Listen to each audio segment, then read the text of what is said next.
Picking up from part 1, Jae-wan finally pulls the trigger on his master plan, exposing his wicked father's true colors right in the middle of a major hotel ceremony. Seeing his mask of lies ripped off in front of the massive crowd, the vice chairman is absolutely livid, swearing to hunt down whoever dared to sabotage him. When he spots Monae at the event, his suspicion immediately falls on her.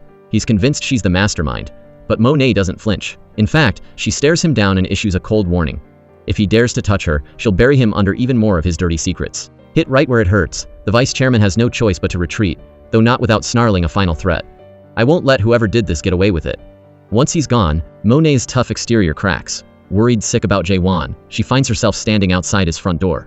Her head is spinning with questions, but she's paralyzed, not knowing how to confront him. Just as she's about to give up and leave, she bumps into Jae-wan coming home. Monae just needs to hear it from his own mouth. She needs to know if he was the one behind it all. But once again, he coldly denies everything. As he turns to walk away, Monae stops him in his tracks. She says, "The vice chairman vowed to destroy the person responsible, but I told him it doesn't matter, because I'm going to stand against him until the very end." Even in this moment, all Monae cares about is Jae-wan's safety. This realization tears at Jae-wan's heart. For the woman he loves, he's now ready to take down his own scum of a father. But the vice chairman isn't finished yet. Seeing Monae and Roman lead together, the old man sends his goons to tail them. Little did he know, Jae-wan was already one step ahead. He had tipped Roman off and asked him to protect Monae at all costs. Roman was skeptical at first, but once he realized they were being followed the entire way, he knew Jae-wan was telling the truth. He makes an excuse to go buy some water to separate himself from Monae, and moments later, the thugs are dealt with exactly as they deserved. Jae-wan watches all of this from the shadows. Only when he sees that she's safe does he finally let out a breath and walk away. Later, a phone call from the vice chairman confirms that Jae-wan's instincts were spot on. Jae-wan reaches out to thank Roman, but the old villain still has one more ace up his sleeve. While Jae-wan and Roman are talking, Monae suddenly receives a text from Jae-wan asking to meet. She rushes to the spot and texts him back, saying she's arrived. At that exact moment, the real Jae-wan shows up looking for her. The second he sees that text, his blood runs cold. He realizes it's a trap. But it's too late. Monae has already walked into the vice chairman's snare. The lights flick on, and she's surrounded by cages filled with birds. Her deepest childhood trauma comes flooding back, leaving her paralyzed with terror. Jae-wan crashes into the room just in time to see the woman he loves spiraling into a panic attack. But before he can even comfort her, the doors slam shut. They're locked in, and there's zero signal. Watching Monae suffer again and again because of his biological father fills Jae-wan with a mix of crushing guilt and heartbreak. But luckily, this time he's there to save her. Through Jae-wan's constant support and trauma therapy in that room, Monae finally finds the strength to face her demons. She's no longer afraid. She sets the caged birds free, whispering her hope that one day, Jae-wan will also be free from that monster's clutches. Suddenly, the vice chairman's voice echoes through the room. He mocks them, saying that while they're trapped there, he's off to sign a massive deal with Roman. But the old man is in for a rude awakening. He has no idea that this deal is actually a sting operation orchestrated by Jae-wan and Roman from the very beginning. The moment his pen touches that paper, he's finished facing charges for illegal lending and running a shell company. As the villain smugly walks into his own downfall, Jae-wan and Monae have already made their move, escaping through the window and leaving him behind. Seconds later, the police swarm the scene. Consumed by rage, the vice chairman is determined to drag Jae-wan down with him, snarling that he'll be waiting for him at the station. But then, Jae-wan drops a total bombshell. He looks the man in the eye and calls him father.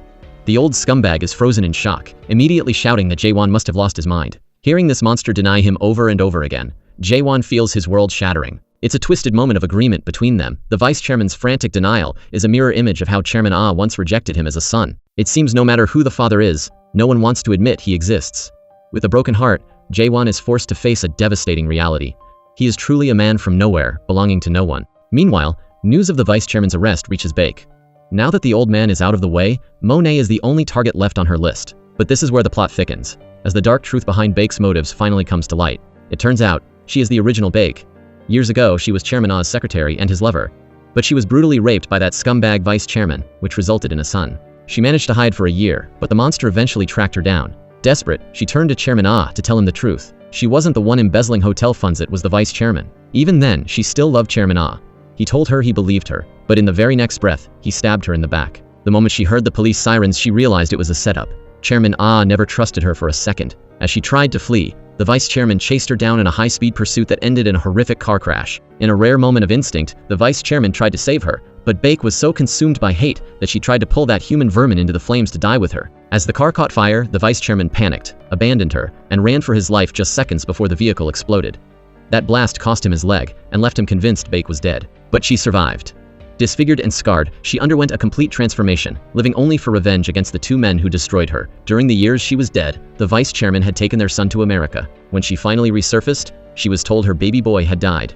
Driven by the loss of her child, she vowed to burn the hotel to the ground, never realizing that her biological son is actually Jae-wan. Lost and with nowhere to go, Jae-wan finds himself at Monae's doorstep. He's drowning in an identity crisis, wondering who he even is, and if he even has the right to stand by her side anymore. But when he walks into his lonely house, he's greeted by a sight he never expected. A warm, home-cooked meal prepared by Monae. This is the second time she's made him a late-night snack, a huge step up from the fried eggs she made him before. Her cooking has definitely improved, and it's a beautiful reminder that even in a world where no one seems to love him, Monae is always there. Even from behind bars, the vice chairman refuses to go quietly. Jae-wan visits him and presents the DNA test results, but the old man is still in deep denial. He rips the report to shreds, screaming that Jae-wan's real father is the late Chairman Ah. Honestly, at this point, Jae-wan doesn't care whose blood is in his veins. He just wants to know when the old man knew the truth, and why he treated his own son like garbage. The vice chairman had previously lied to him, saying Chairman Ah stole his woman, raped her, and Father Jae-wan claiming the woman fought back until she was driven to her death. But now Jae-wan realizes the villain in that story wasn't Chairman Ah, it was the man sitting right in front of him. The vice chairman tries to keep lying, but Jae-wan has heard enough. He tells the old man he hopes they never cross paths again for the rest of their lives. Panicking at the thought of losing his leverage, the old man finally cracks and blurts out, "Son, I'm sorry." He finally admits it, but even his apology is toxic. He refuses to truly repent, instead blaming the mother. He claims it was her fault because she told him the child wasn't his and said she'd rather die than give birth to his son. He claims he loved her, even though she always looked at him like he was nothing more than a disgusting insect. Learning the horrific truth leaves Jae-wan absolutely shattered. He feels lower than trash, like a mistake that should never have been born. He realizes that every time his mother looks at him, she's forced to remember the monster who violated her. He can only imagine how terrified and disgusted she must have been. After saying his piece, Jae-wan storms out in a blind rage. But the moment he steps out of the police station, he's greeted by the sunlight he hasn't felt in a long time. It feels like a fresh start, like he's finally turned a new page now that he's free from that old scumbag. With the vice chairman out of the picture, all his former lapdogs are suddenly crawling to Monae, trying to suck up to her. But despite the change in power, Jae-wan still can't bring himself to tell her the truth, that he is actually that monster's son. Shortly after, Monae receives a letter from the old man in prison. He wants to meet, threatening to spill every single crime Jae-wan ever committed on his behalf if she refuses. He's convinced she'll come running, but Monae isn't playing his game. She throws his messenger out without a second thought.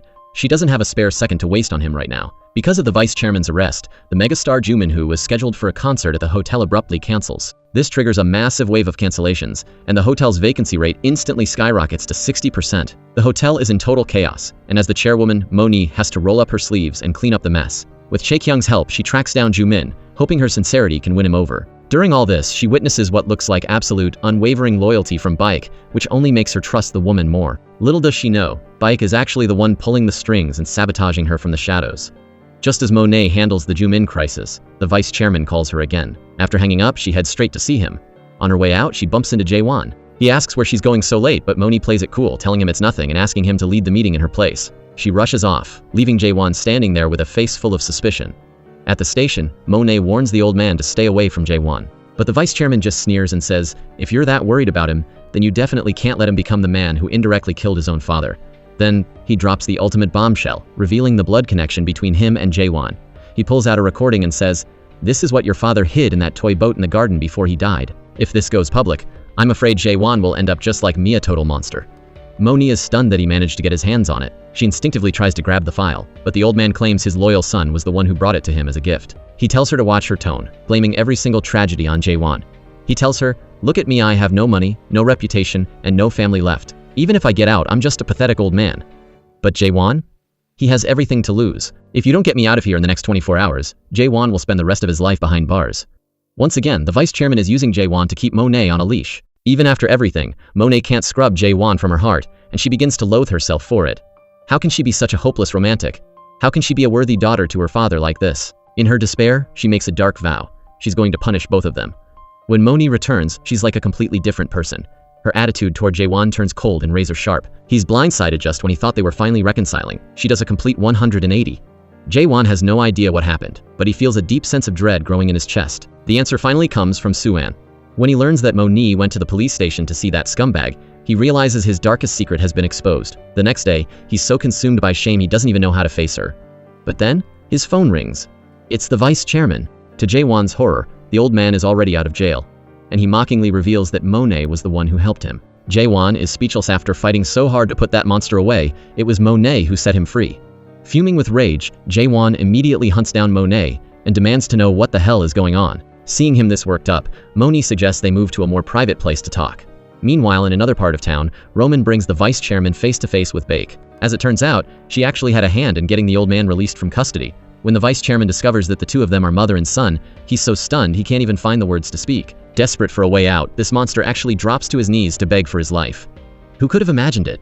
The same scum who violated her all those years ago is now groveling at her feet. Back at the coast, Jae-wan has taken Monae to the beach. He's absolutely losing it and shouts at her, "Are you an idiot? Did you seriously forget what kind of man the vice chairman is? He's the type of person who would crawl through glass just to hurt you, even if you cut off both his legs."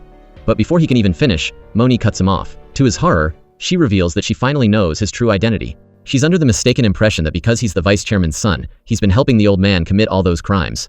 Jae-wan tries desperately to clear his name. But faced with Monae's cold interrogation, he finds himself paralyzed, not knowing what to say. Where could he even begin? How could he explain a lifetime of hating that man, or the fact that he loved her even when he thought she was his sister, or how his own bloodline turned the woman he loves into a monster? Seeing him stand there in silence, Monae's heart turns completely to ice. She walks away, leaving Jae-wan alone in a world where it feels like there is no one left to love him. When he drags himself home like a ghost, he finds Chae-kyung waiting for him. She's heard the news about him being fired and is worried sick. But Jae-wan knows that losing his job is nothing compared to being abandoned by Monae. Chae-kyung asks if he's hurting anywhere, and though he doesn't answer, the agony on his face says it all. At the same time, Monae isn't doing much better.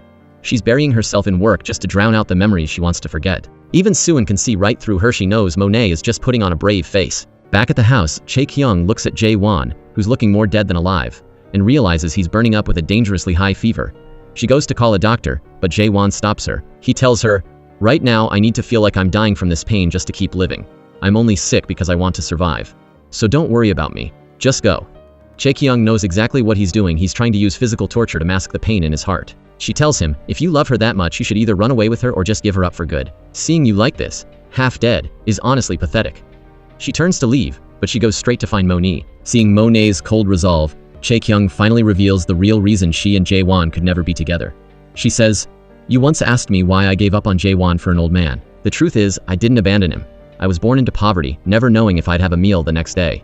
It was my late husband who helped me study abroad and return home. Jae-wan and I, we were just too similar. That's why we broke up. Because every time we looked at each other, we were reminded of our own scars. That's why I brought him to you." Monae's cold, indifferent response makes Chae-kyung feel completely helpless. She warns her, "Even now, it's so hard for me to reach his heart. And yet you, the woman he loves more than life itself, can say you're giving up on him so easily. I'm warning you, don't ever reach out to help Jae-wan again." In reality, saying those harsh words was killing Monae inside too. But in her mind, she can't get past one fact. He's the son of that disgusting monster. When Jae-wan finally wakes up, he realizes Chae-kyung stayed by his side all night long. But sadly, his feelings for her are only made of gratitude and guilt. There's no love left. The next morning at the hotel, the atmosphere is freezing. Monae coldly asks Jae-wan how many days he needs for the handover. He respectfully replies that it'll take about a week, and then he leaves. Their relationship has been reduced to nothing more than a boss and an employee. But as soon as Jae-wan is gone, Monae doesn't go to her office. Instead, she shows up at the vice chairman's front door. She's there to give the old scumbag a very big gift. Now that the old man has been stripped of his title as vice chairman, Monae decides it's high time he stops living in luxury on the hotel's dime. She confronts him and demands that he move out immediately. To drive the point home, she has Suan bring in the big gift she promised. When the old man sees the birdcage in front of him, he's absolutely stunned. Monae tells him she's returning every bit of the love he's shown her over the years tit for tat. It's a cold, clear warning. His twisted mind games don't work on her anymore. She gives him exactly 1 week to pack his bags and get out of the hotel. Desperate, the old man crawls to Baek, begging her to help him start over. But he's in for a rude awakening. Every single one of his former henchmen has already jumped ship and sworn loyalty to Baek. With 0 cards left to play, he has no choice but to become her puppet. Baek's next target is Monae, and she tells the old man his only job is to keep that pesky Jae-wan out of her way. Soon after, the superstar Jumin finally arrives at the hotel. Monae is convinced that the only reason he showed up was that Baek practically begged him on her knees. Little does she know, Jae-wan was working tirelessly behind the scenes to make it happen. Meanwhile, Suan catches a sneaky journalist lurking around. She assumes he's there to snap photos of the pop star, but it turns out he's looking for Jae-wan. This guy accidentally filmed the moment Chairman Ah fell to his death, and he's certain there was someone else in that room. The second the journalist leaves, Jae-wan immediately sends the footage to a specialist to have it restored. Back at the garden, Monae visits the spot where she feels her father's presence. "Tomorrow, the last concert you ever signed for will finally begin," she whispers. She can't help but share the good news with her late father, thanking him for leaving Aunt Baek by her side. She tells him she'd be completely helpless without her. As fate would have it, Baek is eavesdropping on the whole thing. When she tries to slip away, Monae spots her. Still playing the naive daughter, Monae pours her heart out, thanking Baek for everything she's done. But Baek isn't touched, not even a little. In fact, she thinks Monae is a lost cause. After all, she's warned the girl 1,000 times, never trust anyone. When Monae gets home, she finds Jae-wan waiting for her at the door. But the Monae of today wants absolutely nothing to do with him. Jae-wan isn't there to beg. He's there to return her father's watch. He tells her, it might be late, but whether it's this watch or this hotel, everything eventually finds its way back to the rightful owner. Monae, don't look back, just look forward. Every time you feel yourself getting soft, think about what the vice chairman and I did to you. Take all the pain I caused you and turn it into fuel. That is the only way you'll get your revenge. Monae takes his advice to heart, hardening her resolve. The next day, Monae attends the final rehearsal for Jumin's concert, and she's surprised to see Jae-wan there too. As Jumin starts to sing, Monae is completely mesmerized. For a brief, fleeting moment, things feel right. But then, in the blink of an eye, disaster strikes. A massive explosion rips through the stage, blowing Jumin's expensive equipment to pieces. After making sure the star is safe, Monae ignores the danger and dives into the smoke to save what's left of the gear. She's determined to honor her father's final contract, no matter the cost. But as the lights fail and the deafening roar of fire sirens fills the air, she realizes the dream is over. The concert is a total loss. In the middle of the chaos, Jae-wan catches a glimpse of Baek's silhouette. He knows instantly this was her doing. But now isn't the time for a confrontation. As he watches the heartbroken fans leave, his heart aches for Monae. He knows how much blood, sweat, and tears she poured into this event. He knows she desperately wanted to prove herself one last time before he left for good. But seeing her standing there as the chairwoman, preparing to personally apologize to the star and his fans, Jae-wan can't shake the image of Baek from his mind. He knows the real war has only just begun. Fuming with rage, Jae-wan storms off the scene, determined to dig up the truth himself. Before long, he tracks down Baek's office and stumbles upon a hidden door she's been keeping secret. He searches the room, but unfortunately, he finds nothing but a few necklaces. Just as he's about to bail, his phone pings. It's a text from Baek. She coldly tells him to put everything back exactly where he found it. That's when Jae-wan realizes he's been caught. He looks up and spots a hidden camera staring right at him. That night, Jae-wan returns to his post outside Monae's house. Like a ritual, he counts 1, 2, 3, waiting for her lights to flip on to confirm she's safe inside. But this time, the house stays dark. Panicking, he rushes toward the door, only to hear Monae's voice coming from nearby. When he gets closer, he sees her talking to a stray cat she's even built at a tiny little house. In that moment, feeling more alone than ever, Jae-wan actually finds himself jealous of a cat. He waits until her lights finally flicker on before he can bring himself to leave. The next morning, Jae-wan gets a call from one of his subordinates. The official report on the accident claims it was caused by poor construction. Jae-wan immediately knows this is a targeted hit on Monae. He calls Soo-an and tells her to stop Monae from coming to the office at all costs. With no other choice, Soo-an lies to Monae, claiming she messed up the schedule, and ends up driving her in circles around the city. Meanwhile, Jae-wan storms into the board meeting. He knows for a fact that this wasn't about bad construction. Chairman Ah personally handpicked every brick and tile of that hotel. But with the chairman dead, there's no one to back up the truth. Baek plays her cards perfectly, arguing that since the late chairman can't take the heat, they need a new scapegoat. And that person, she says, is Monae. Back in the car, Monae finally realizes something is up. She senses Soo-an is stalling on purpose. Just as she's about to ask if Jae-wan ordered this, Baek calls her. She mocks Monae, asking, "How much longer are you going to hide behind the general manager?" This makes Monae think Jae-wan is just like everyone else, trying to turn her into a puppet. Monae vows to catch the real criminal, convinced it's the vice chairman. But when Jae-wan tells her the truth, that it was actually Baek, Monae refuses to believe him. Jae-wan then goes to confront the old scumbag, who is, weirdly enough, practicing darts. It's a strangely hilarious sight given the situation. Jae-wan suspects the old man has made a deal with Baek, but he denies everything. Jae-wan doesn't dig too deep. He knows the old man isn't capable of a scheme this big. He just leaves him with a warning. Stay away from Baek because he won't show her any mercy. At the same time, Monae confronts Baek to get the truth. But Baek is a master manipulator. She flips the script, showing Monae a stack of photos and claiming she's been tracking the real suspects since the chairman's death. She shames Monae, saying, "You were too busy falling in love to see the truth. And you even let that monster go." Monae came for answers, but she leaves with her trust in Jae-wan completely shattered by Baek's lies. Back with Jae-wan, the video restoration is finally finished. Even though the face is still a bit blurry, he can tell for sure that the person in the room when the chairman fell was a woman. As the specialist zooms in, a glittering, 5-pointed star necklace appears on the screen. It's the exact same necklace Jae-wan saw in Baek's secret room. Is it a coincidence? Or is Baek the cold-blooded killer who pushed Monae's father? Later, in the car, Baek is visibly tense and on edge. But Jae-wan is so deep in thought he doesn't even notice how suspicious she's acting. The tension reaches a breaking point when Baek suddenly screams in agony, ordering Jae-wan to stop the car. She's gasping for air, looking like she's about to suffocate. The moment Jae-wan pulls over, he's met with a brutal, bone-crushing punch from Roman. It's a tragic sight. These two men are fighting to the death, completely unaware that they are actually long-lost brothers who once shared a deep bond. That incident leaves Baek severely triggered. Every time she closes her eyes at night, she hears the deafening sound of car crashes echoing in her mind. Jae-wan has no idea that his actions just backfired. Instead of stopping her, he's pushed Baek to accelerate her plan to destroy Monae once and for all. Early the next morning, Chae-kyung drops a bombshell. An emergency board meeting has been called. Both Jae-wan and Monae were kept completely in the dark. By the time they race to the meeting room, it's already over. Monae storms into Baek's inauguration ceremony, causing a massive scene, but Baek just coldly says, "Get her out of here." Just like that, Monae is violently dragged out in front of all the employees. Woo-hyun rushes over just in time to see Monae at her absolute lowest. At this point, she just wants to be left alone. But when she trudges back home, she finds her luggage already tossed out on the street. Just like that old scumbag vice chairman before her, she's no longer the chairwoman, so she has zero right to stay in that house. A desperate argument breaks out between Monae and the staff, and in the chaos, her belongings spill all over the floor.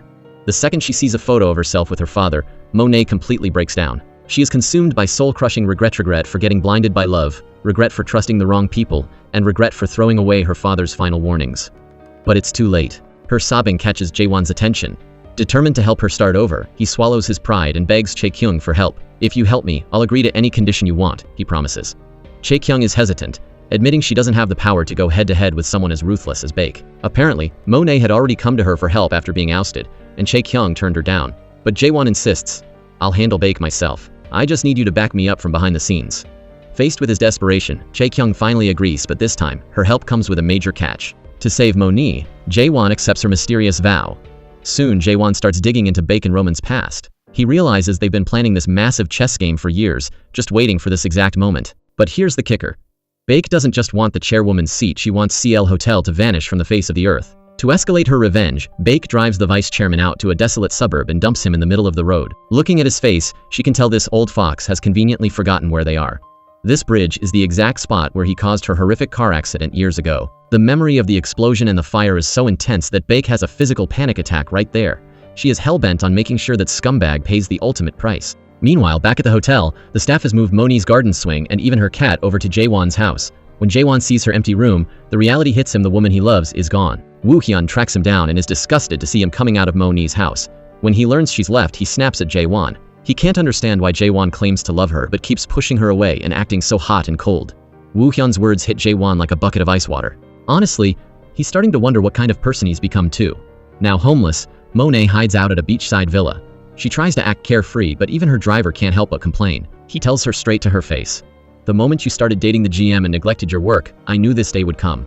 His words sting, killing whatever mood Monae had left. But just as she's drowning in stress over the hotel's future, someone unexpected shows up. It's Jae-wan, and he's finally found her. Even though he's standing behind her without saying a single word, Monae knows it's him. She whispers, "I wasn't actually trying to hide from you. I just hoped that once you saw I was still alive, you'd stop coming around." Seeing each other now, it just causes more pain. Then, she asks him if he's planning to go back to the States. Suddenly, Jae-wan blurted out a question that caught her off guard. "Do you want to go with me? We can leave it all behind: Baek, the vice chairman, the hotel. We can go somewhere else and just live." It sounds like a dream, but Monae is too smart for her own good. Her heart is broken, but her brain is still sharp. She can't just forget the hotel or the people who destroyed her life. She tells him that their time together has been filled with more tears and agony than happiness, so there's no need for a long goodbye. With that, she walks away without looking back once. Monae heads to the shore to clear her head, with Jae-wan silently trailing behind her like a guardian. Right then and there, he makes a vow. He's going to fight this war alone. He's going to take back everything she lost and return it to her, piece by piece. Back at the hotel, Baek is smugly waiting for the new general manager to arrive. But when the door opens, it's not a stranger, it's Jae-wan. To make matters worse for her, she gets a call from the Seoul prosecutor's office. Baek knows immediately that Jae-wan didn't do this alone. Chae-kyung is definitely pulling strings in the background. She can't wrap her head around why he's so desperate to stay in this snake pit. Jae-wan's next stop is a direct confrontation with Roman. He corners him in a VIP sauna, not caring about etiquette. He looks Roman in the eye and says, "CL Hotel doesn't need a new general manager anymore." Roman realizes Jae-wan is digging his heels in, but he needs time to process this move. Jae-wan just sits there in the heat, waiting for an answer. The steam is rising, both men are drenched in sweat, and let's be honest, this scene was a total thirst trap for the fans. Roman notices that even in the sweltering heat, Jae-wan refuses to take off his shirt, marking him as a dangerous and guarded man. But when Roman heads for a shower, a subordinate brings Jae-wan a change of clothes. Roman catches a glimpse of Jae-wan changing, and his heart stops. There, on Jae-wan's back, is a tattoo of a pair of wings, the exact same tattoo Roman has. His mind flashes back to his childhood and the older brother who protected him. Could this man be my brother, Ray? Overwhelmed with doubt and fear, Roman flees the sauna. He was the one who personally drew those wings on his brother's back, but he was told his brother was dead. He tries to tell himself he's just seeing things, but then he looks into Jae-wan's melancholic eyes and sees the same boy who shielded him years ago. While Roman is spiraling, a new group of room service staff arrives at the hotel.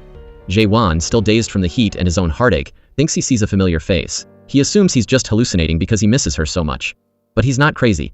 It is Monae. She's gone completely undercover, working as a new employee named Boksoon.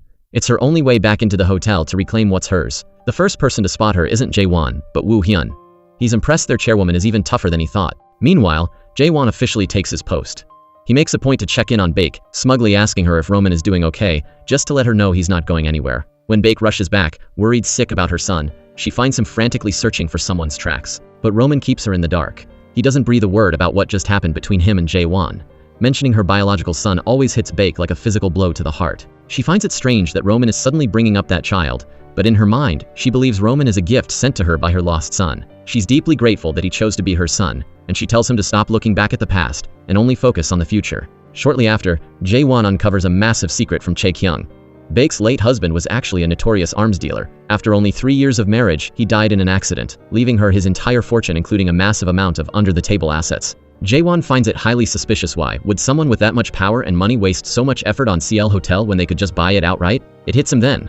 Baek's true target isn't the hotel at all. He vows to find out what her real endgame is. Meanwhile, Monae heads to the garden for a heart-to-heart talk with her late father. But she gets caught by 2 office gossips who assume this new employee is just using her looks to slack off. They decide to teach the rookie a lesson, but their jaws hit the floor when they realize it's actually Monae. No one could have imagined that the once arrogant chairwoman would become a maid overnight. But Monae has a plan. She's going to take back everything Baek stole from her. Since her cover is blown by the senior staff, she stops hiding. She gathers her allies ready for a direct showdown with Baek. She perfectly times her appearance during a VIP visit, playing the damsel in distress card and begging Baek for a chance to work at the hotel. Baek wants her gone, but with the VIPs watching, her hands are tied. She reluctantly agrees, but warns Monae that whether she can actually survive the manual labor is up to her. It was a masterclass in playing the fool to catch the king, and Jae-wan watches the whole thing from the sidelines. After not seeing her for days, even Baek has to admit that Monae has changed. Baek once helped Monae get back into the hotel to take down the vice chairman ever, realizing that the person Monae would eventually come for was her. While Monae is busy joking around and greeting the staff, Jae-wan suddenly appears behind her. His first words? He coldly tells her to use the staff entrance from now on. Seeing Monae back at the hotel, Suwon can't hide her joy, secretly hoping this is the spark that reunites the 2 lovers. Jae-wan waits for her in the staff hallway, but Monae walks right past him without a second glance. She's grown stronger, fueled by a new, cold resolve. Later, Monae settles into the staff dorms and receives a love lunchbox and some sweet encouragement from Woo Hyun. On the other side of the hotel, Jae-wan is struggling with the stranger act. He asks himself, how can I possibly treat her like a total stranger? While he's out for a workout, Monae is assigned to clean his house. She's hesitant, but a job is a job. She tries to get it over with before he returns, but the moment she steps inside, a flood of memories hits her. Everything looks the same, but their world has completely flipped upside down. She eventually shakes off the sadness and focuses on her work. As she's about to finish, she sees the swing that holds so many of their memories. The other staff member catches the vibe and quickly slips away, leaving her alone. Suddenly, Monae hears a cat meowing. Thinking Jae-wan is still out, she tries to sneak a peek at it. But as she stands up, she's startled to find Jae-wan standing right behind her. Seeing that familiar bright smile on her face for the first time in forever, Jae-wan feels a genuine spark of happiness in his heart. The very next day, Baek decides to turn Monae's life into a living nightmare. She has the newly appointed manager Hwang assign Monae the back-breaking task of cleaning every single room on the 7th floor. They're expecting her to crumble under the pressure and quit. But Monae is like a cockroach that just won't die the more they try to crush her, the harder she fights. She's proving that she can go from a pampered heiress to a tireless worker in the blink of an eye. Monae finishes the job flawlessly, but of course, a new trap is already waiting. A female guest suddenly starts screaming that a sticky note has gone missing from her room. She claims it had a phone number for a deal worth 8 billion won, about $6 million, and if it's gone, she's ruined. The senior staff is paralyzed with fear just hearing that number. They're ready to get on their knees and beg if it means finding that note. As the one who cleaned that floor, Monae is called in for questioning. The guest gets right in her face, shrieking about that yellow note. Monae realizes she did see a yellow scrap of paper, but assuming it was trash, she threw it away. The senior staff snaps at her. It's only trash if it's in the bin, otherwise it's a document. The guest demands to see the general manager, but Monae, desperate to protect Jae-wan, vows to find it herself. Monae heads straight for the hotel's massive garbage dump. The stench is so foul that the other workers can't even get close. But Monae dives in head first. How is she supposed to find one tiny slip of paper in a literal mountain of filth? Refusing to let anyone else take the fall, she sends her helper away and faces the trash alone. Little does she know, this entire disappearance was a hit job orchestrated by Baek. Back in the hotel, Jae-wan hears the news from Soo-an and rushes to the guest room. He finds her casually painting her nails, the universal sign of someone who is not stressed. He realizes immediately that she's lying. A person about to lose 8 billion won in 30 minutes doesn't sit around doing a manicure. He orders his team to dig into her background, certain she's connected to someone inside the hotel. Meanwhile, poor Monae is knee-deep in a sea of waste, frantically tearing through bags of trash. Manager Hwang told her that if the note isn't found by 4 p.m., she's fired. With only 30 minutes left on the clock, she's moving at light speed. That's when Jae-wan arrives and sees the woman he loves covered in filth. He's already figured it out, the guest and Hwang are in cahoots. The note never existed. He's fuming. He orders Monae to get out of the trash, but she's so desperate to keep her job that she refuses to stop searching. When he sees the piles of shredded paper she's painstakingly sorted through, Jae-wan loses it and kicks the trash away. He can't hold back his pain anymore. He's ready to tear the world apart to get back everything she's lost. But Monae pushes him away. She doesn't want his help, and she certainly doesn't want him seeing her like this. She begs him to just pretend he doesn't see her, but there is no way in hell Jae-wan can walk away from this. As he drags her out of the dump, they run right into Baek. She mocks them with a cold smile, casually mentioning that the missing note was just found tucked into the headboard of the bed. It hits Monae like a ton of bricks. She was played from the start. And the worst part? Jae-wan already knew. Monae realized Baek's mind games are even more childish and cruel than she ever imagined. Watching Monae stand there, humiliated and broken, Jae-wan's heart shatters into a million pieces. But in its place, a cold, sharp hatred for Baek begins to solidify. He's done playing nice. He immediately tracks down the journalist from before, ready to make a deal that will change everything. The journalist wastes no time. He storms into Baek's office and plays the footage right in front of her. The moment Baek sees her own silhouette on the screen, she's paralyzed with fear. In a blind panic, she knocks the camera to the floor, shattering it, and screams at the man to get out. Roman catches the whole meltdown from the shadows, and he's completely baffled. He can't understand why his mother had such a violent reaction. Little did he know that this moment of weakness would soon give that old scumbag vice chairman the perfect opening to strike. Meanwhile, Monae's grueling shift finally ends. Seeing her looking like a shell of herself, Woo-hyun tenderly drapes his jacket over her shoulders and takes her out to de-stress. On the other side of town, Jae-wan is processing the journalist's report. Baek's reaction confirms his darkest theory. She definitely knows the truth behind Chairman Ah's death. He figures the amount of hush money she's willing to pay tomorrow will reveal just how deep her involvement goes. The journalist thinks he's about to hit the jackpot and retire for a few months, but Jae-wan drops a chilling warning. If Baek is the real killer, he won't be retiring for a few months. She'll be resting permanently. As Jae-wan heads home, Chae-kyung catches up with him. She's heard the news about Monae working as a maid, but as they're walking, they stumble upon a sight that hits Jae-wan like a physical blow. Monae and Woo-hyun looking incredibly close. Jae-wan's face drops, and his heart turns to lead, completely ignoring Chae-kyung's feelings.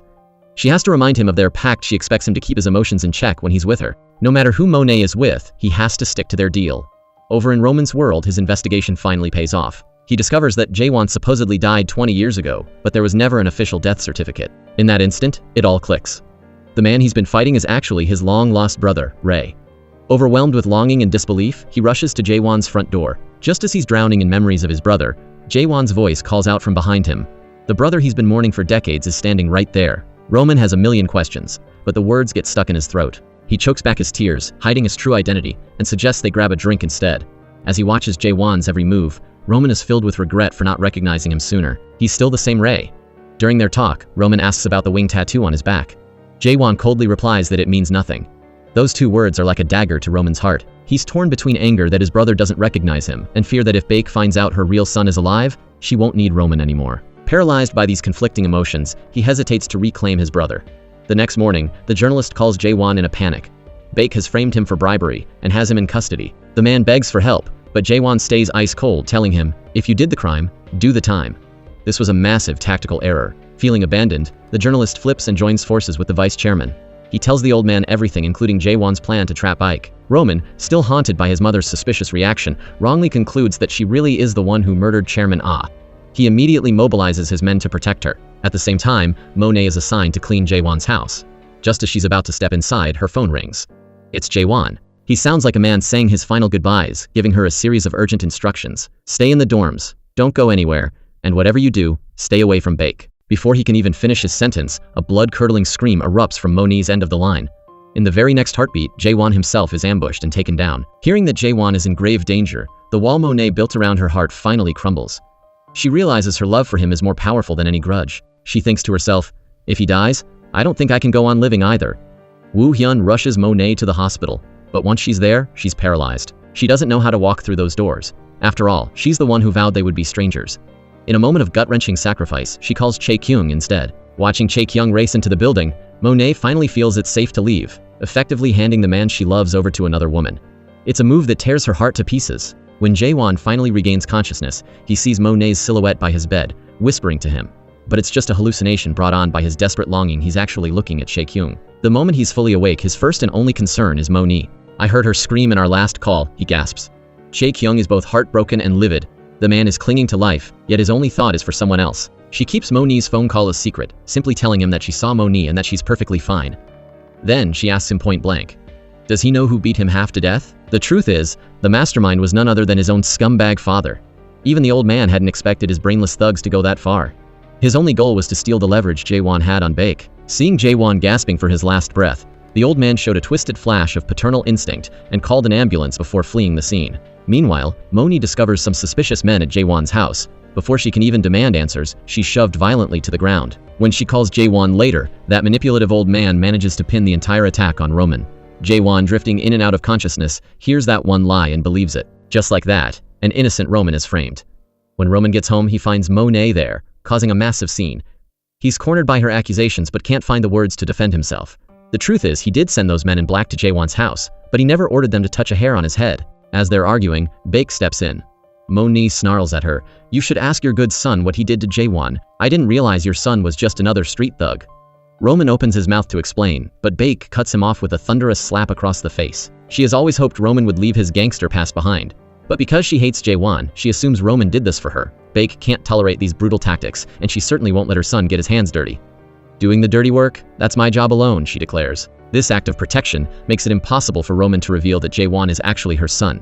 He knows that in her heart, she has never stopped mourning her firstborn. Looking at an empty photo album, Baek's mind drifts to the past. Her only memories of her son stopped when he was just 1 year old. Every time she thinks of that poor dead child, her hatred for the vice chairman grows deeper. She has no clue that the old man is now using stolen secrets to blackmail Roman, and she has even less of a clue that Jae-wan is the very son she thinks is in a grave. Back at the hospital, Chae-kyung arrives only to find that Jae-wan has already checked himself out. He's so consumed with worry for Monae that he doesn't give a damn about his own shattered body. He stands outside the staff dorms for hours, desperately hoping to catch a glimpse of her. Ironically, at that exact same moment, Monae is standing outside his house, looking for him. As a defeated Jae-wan turns to head back, he runs into Roman on the road. And Roman finally knows the sick truth.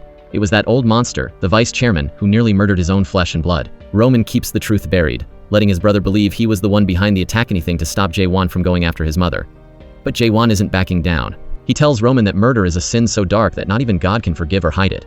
Roman, however, believes that even if the whole world is throwing stones at you, family is the only shield that stays in place. He's only letting himself be controlled by that old scumbag vice chairman because he's convinced Baek really did kill Chairman Ah. Jae-wan warns him to protect himself because the list of his mother's sins is already way too long. Even with the stakes this high, Roman can't bring himself to tell Jae-wan the truth, that Baek is his biological mother. He just begs Jae-wan to stop the crusade, promising to do absolutely anything in return. But Jae-wan is done talking. He's strapped in and ready for an all-out war. When Jae-wan finally makes it back home, he thinks he hears Monae's voice.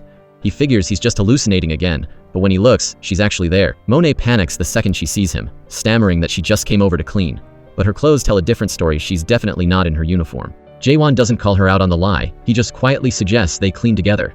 It's a scene full of tragic liars. Monae pretends she doesn't know he's hurt and asks why he isn't at the hospital. Jae-wan brushes it off as a minor scratch, and Monae lies right back, saying the bruise on her knee is just from an accidental trip. They are both hurting so much, and it's heartbreaking to watch. Jae-wan finally drops the bombshell he promised in their last phone call. Baek might be the one who murdered her father. "I had the evidence," he tells her, "but I was ambushed, and it was stolen on the way to the police." He admits he can't prove it yet, but he vows to find the evidence again. Hearing this, the dam inside Monae finally breaks. Her father was murdered, and the man she loves just got brutalized trying to prove it. Seeing her struggle to hold back her tears, Jae-wan can't help himself. He pulls her into a deep, painful embrace.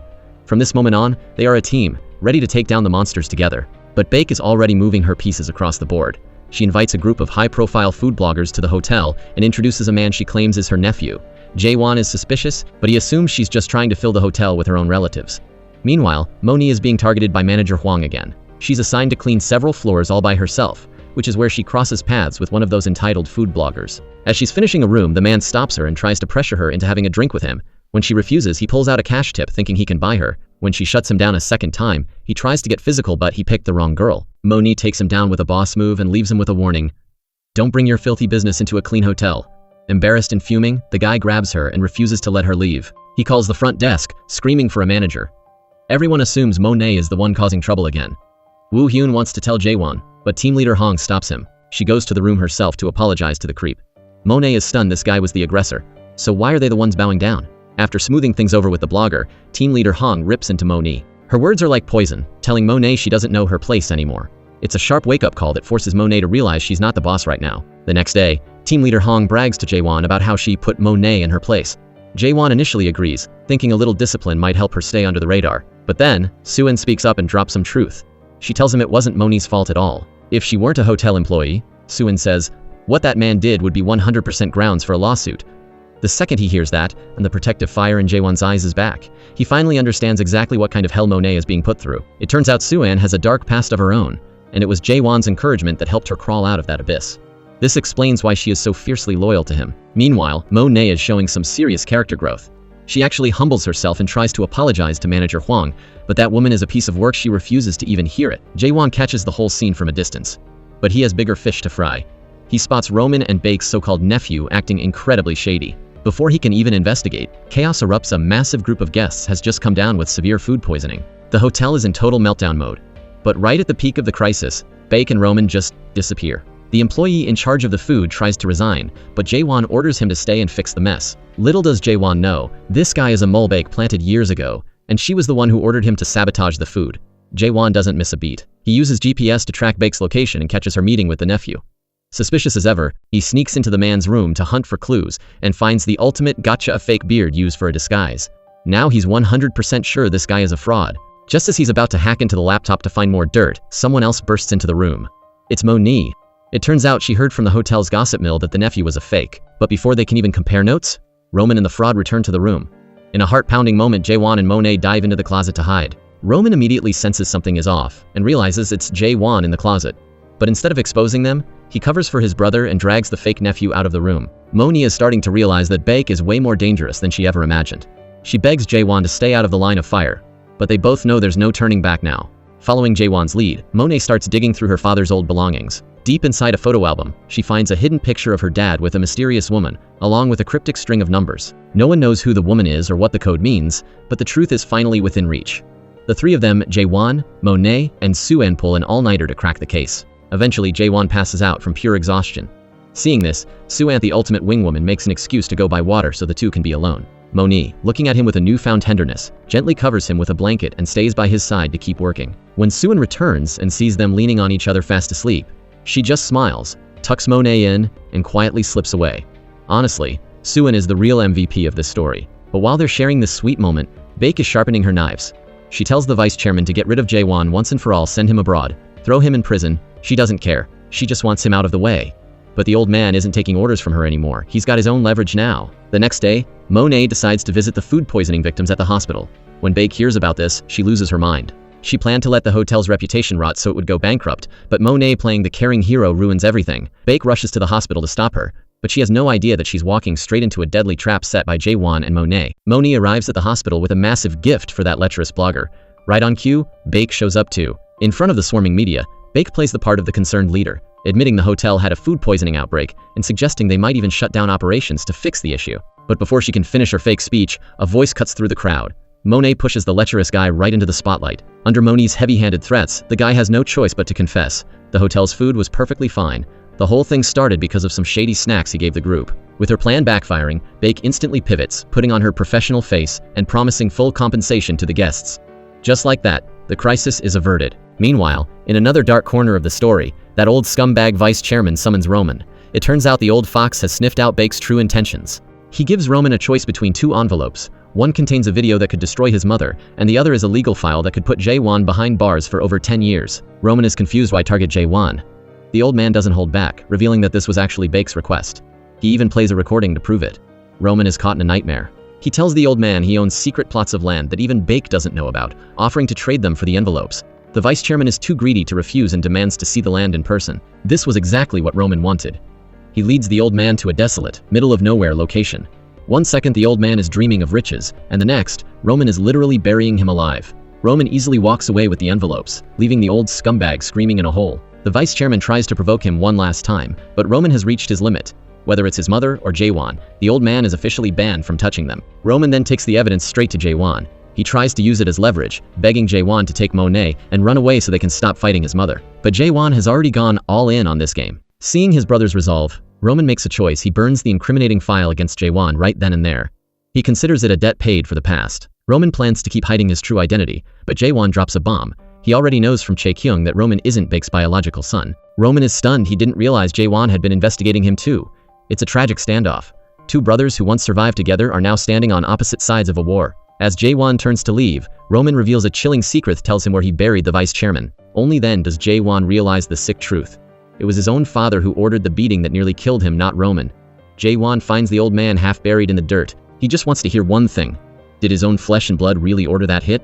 At first, the scumbag tries to lie, pinning it on Roman again. But when Jae-wan presses him a second time, the mask finally slips, and he admits it. In that moment, Jae-wan's soul goes cold. He asks what he actually is to his father, a stray dog. A robot to be manipulated? The old man's response is pure evil. You are my past. You represent my disgusting, impoverished past, the one who had to beg for scraps, the one with the pinned leg. I just want to erase it all. If I erase you, that past no longer exists. Hearing those words, Jae-wan knows what he has to do. If he wants to live, he has to destroy the man who sired him. Without a word, Jae-wan turns his back and walks away. But no matter how fast he moves, his father's hateful voice continues to echo in his ears, haunting every step. In a moment that proves he's nothing like the monsters who raised him, Jae-wan ends up saving the vice chairman's life again. But this time, it's different. Jae-wan actually begs the old man, his voice trembling as he asks, "Can you just let me go? Can you leave me alone?" For a split second, the old scumbag actually seems to soften. He looks at Jae-wan and asks, "Why haven't you ever asked me what your real name is?" For the first time in his life, Jae-wan learns the name he was born with. He finally realizes he didn't just sprout from a crack in a rock. He had a mother. He had a beginning. Back at home, he pulls a small robot necklace out of his safe. It was the only thing he had on him when he was abandoned as a child.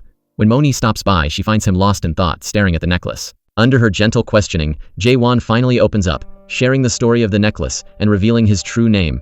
The two share a deeply emotional kiss, but their moment of peace is shattered. Chae-kyung is watching from the shadows, and she is absolutely fuming. Consumed by jealousy, Chae-kyung decides to go full villain mode.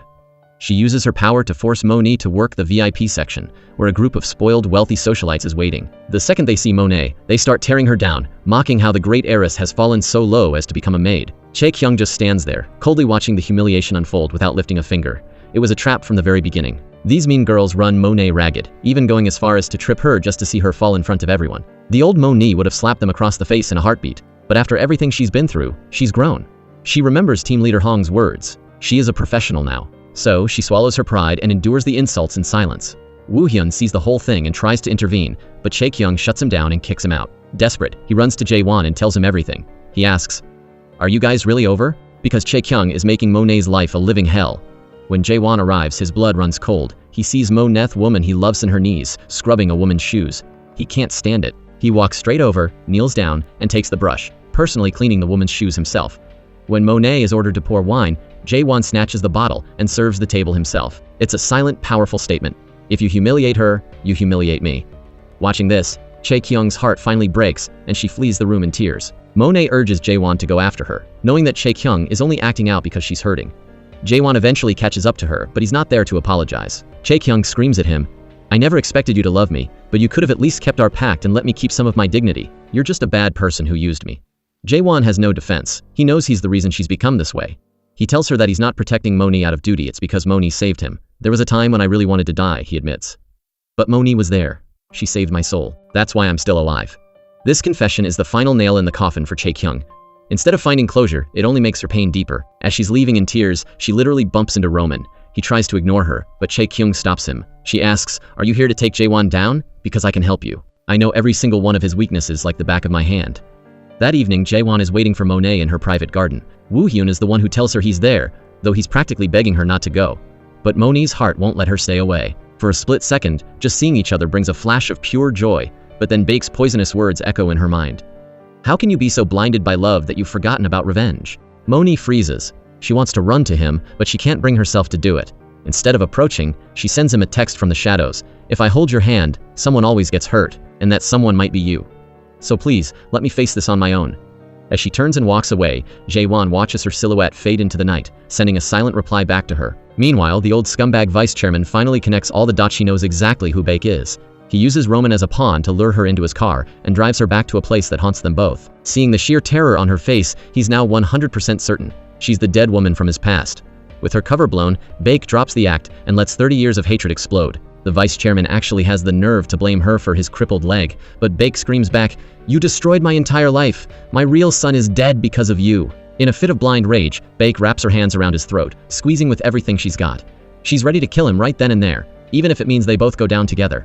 But just as the light is fading from the old man's eyes, Roman's voice rings out from behind her. "If you go, Mom, what happens to me?" Those words break her. She lets go, but she's a complete wreck. She spent 30 years building this revenge, and now that monster has escaped her grasp again. She breaks down, crying out that she doesn't know how to face the memory of her lost son anymore. To strike back, the vice chairman makes a move that sends shockwaves through the hotel.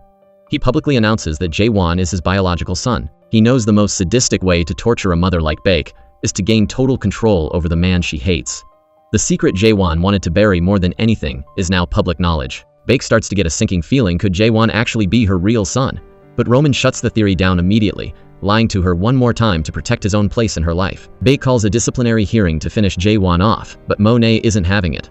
To shield him, she stands up in front of the entire board and proudly declares that the two of them are lovers. That one sentence leaves Baek absolutely speechless. After the chaos of the meeting, the two plan to meet up after work, but Monae has one last errand to run. She has to find Chae-kyung and return a plane ticket. See, Chae-kyung had found out about Jae-wan's true parentage and knew the vice chairman would never stop until Jae-wan was destroyed. She wanted Monae to take him and flee the country. But after today, Monae has found her spine. She's not running away, and she's not handing Jae-wan back to Chae-kyung. She's going to protect him her own way. She's staying, to win back the hotel and win back the man she loves. Monae heads to their meeting spot, the place where she once promised she'd wait for him. And this time, it's Jae-wan's turn to take the steps toward her. After walking through so much fire and storm, their feelings finally align in this beautiful, quiet moment. But it's not just a romantic reunion, it's a tactical one. Jae-wan hands Monae a gift, her late father's secret diary. He used that cryptic string of numbers she found to track it down in the library. And with that diary in their hands, they finally have the weapon they need to take Baek down once and for all. They're ready for a total victory. Their first major discovery? The company Roman has been using to invest in the hotel is nothing but a shell company, a total ghost. Just as Baek is seconds away from finalizing the sale of the hotel, Jae-wan bursts into the room. He's managed to get his hands on Roman's shares, and together, they control a massive 47% of the company. As the largest shareholder, Jae-wan exercises his voting rights and pulls off a nail-biting victory by a razor-thin 2% margin. The sale is officially dead. Baek's plan is ruined once again, and her hatred for Jae-wan reaches a deadly peak. She is hell-bent on killing him, never realizing that the man she's trying to destroy is her own biological son. Back at the office, Jae-wan looks over an investigation report on Roman prepared by Suan. His heart stops when he sees the name Jung-han on the paper. In that instant, it all clicks. Roman is the little brother who survived the streets with him all those years ago. He's devastated, realizing Roman had dropped so many hints that he was too blind to see. Jae-wan races to Baek's house, where he finds a furious Roman. Thinking Jae-wan is there to harass his mother again, Roman loses his temper and prepares to beat him down. "I warned you," Roman screams. "If you mess with my mother again, I'm not letting you off." But just as Roman's fist is about to fly, Jae-wan whispers one word: Jung-han. Roman freezes, but he doesn't break into a smile. Instead, he explodes with years of built-up trauma. "I thought my brother was dead," he says through tears. "I never thought he just abandoned me. After you left, I was beaten like a stray dog. I lived every single day drowning in guilt and the pain of missing you." Before Jae-wan can even explain, Roman cuts him off, shouting that he's doing just fine without a brother. He tells Jae-wan to let the past stay dead and to keep acting like strangers. "After all," he snarls, "we're not even blood-related." As Roman turns to leave, Jae-wan finally chokes out a long-overdue apology. But Roman isn't hearing it. Jae-wan tells him, "I'm just glad you're alive. Knowing that is enough for me. But you're right, we end here." To Roman, his brother Ray was like the sky. But that sky came crashing down and died when he was only 7 years old. The truth is, Jae-wan didn't want to leave Jung-han behind. But the vice chairman had blocked him. And honestly, Jae-wan was so traumatized by his own past as a killer that he didn't dare to go back and find his brother. Thankfully, Monae is there to pick up the pieces. Every time Jae-wan is on the verge of a total breakdown, she's the one who comforts him and keeps him sane. On their way back, they run into Chae-kyung. She congratulates them on their victory, admitting that she's finally seen the true power of their love. But Jae-wan remains ice-cold, pulling Monae away without a word. Later, a heartbroken Chae-kyung runs into Roman at the hotel and asks him to grab a drink.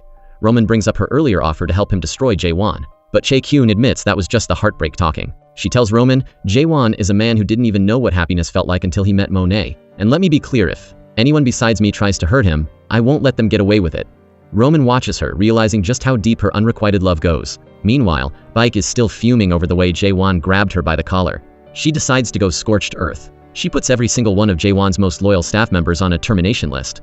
Her goal is to trigger a massive union strike and paralyze the hotel so it can't function. But right as she's setting the trap, Suwon overhears a secret conversation between Baek and a mysterious man, and she realizes they've just been betrayed by one of their own. After being betrayed by the one subordinate he actually trusted, Jae-wan can't hold back his rage and decks Joe right in the face.